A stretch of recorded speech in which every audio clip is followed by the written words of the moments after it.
Hello viewers, আসসালামু আলাইকুম। কেমন আছেন আপনারা সবাই? আল্লাহর রহমতে আমরাও অনেক ভালো আছি। আপনাদেরকে এর আগের ভিডিওতে আমাদের চীনা হাঁসগুলো দেখিয়েছিলাম। মাশাআল্লাহ এখন অনেক বড় হয়েছে। এখান থেকে 2টা হাঁস আমরা বিক্রি করে দিয়েছি, আর একটা হাঁস আমরা খাওয়ার জন্য জবাই করেছি। মাঝখানে আমাদের কবুতর নিয়ে একটু ঝামেলা হয়েছিল। আমাদের প্রথম যে জোড়া কবুতর ছিল ওখান থেকে একটা কবুতর উড়ে চলে গিয়েছিল, তাই আমরা আরেকটি কবুতর আনলাম। অনেক দিন একসাথে রেখেও জোর হচ্ছিল না, তাই 2টাকেই বিক্রি করে দিলাম। এরপর নতুন আরেক জোড়া আনলাম, কিন্তু ওইটাও জোড়া হয়নি, তাই একেবারে 2 জোড়া বিক্রি করে দিলাম। এখন ঘরে আর 2 জোড়া আছে, এখন এগুলোই পালবো, কবুতর আর বাড়াবো না।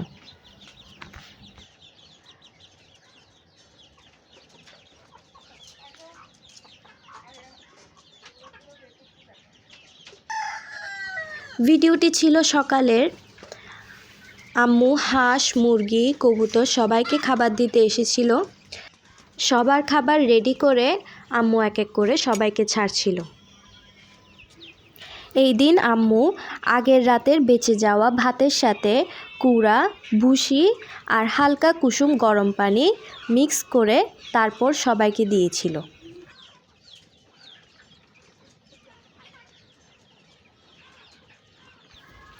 যেহেতু এখন শীতকাল, সকালের পানিগুলো অনেক ঠান্ডা থাকে। এগুলো হাঁস মুরগিকে খাওয়ালে ওদের ঠান্ডা লেগে যেতে পারে, তাই প্রতিদিন সকালে আম্মু হালকা কুসুম গরম পানি করে মুরগিদের খাওয়ায়।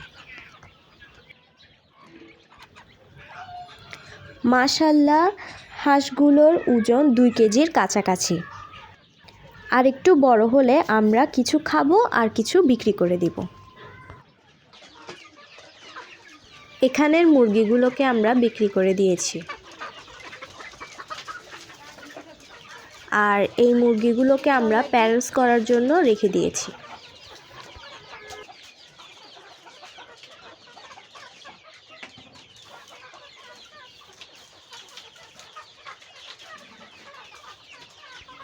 এই বাচ্চাগুলোর বয়স 4-5 দিন। সকালের রোদটা ওদের জন্য ভিটামিন, তাই আমরা চেষ্টা করি সব সময় ছোট বাচ্চাদেরকে রোদে দেওয়ার।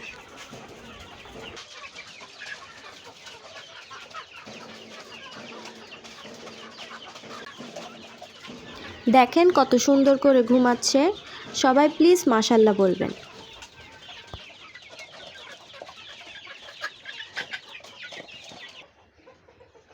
শীতকালীন কিছু সবজির গাছ লাগিয়েছিলাম, তাই চিন্তা করলাম আপনাদের সাথেও একটু শেয়ার করি।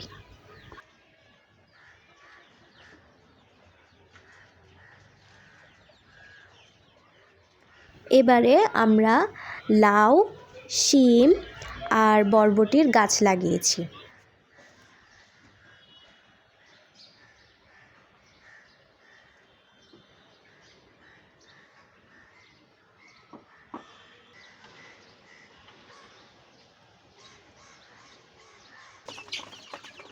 এখানে 10 পিস মুরগি ছিল, এর সবগুলোকেই আমরা বিক্রি করে দিয়েছি।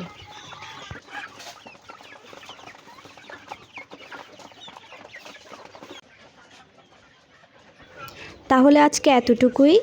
ভালো থাকবেন আপনারা সবাই।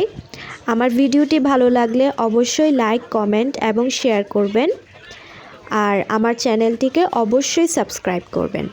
আসসালামু আলাইকুম।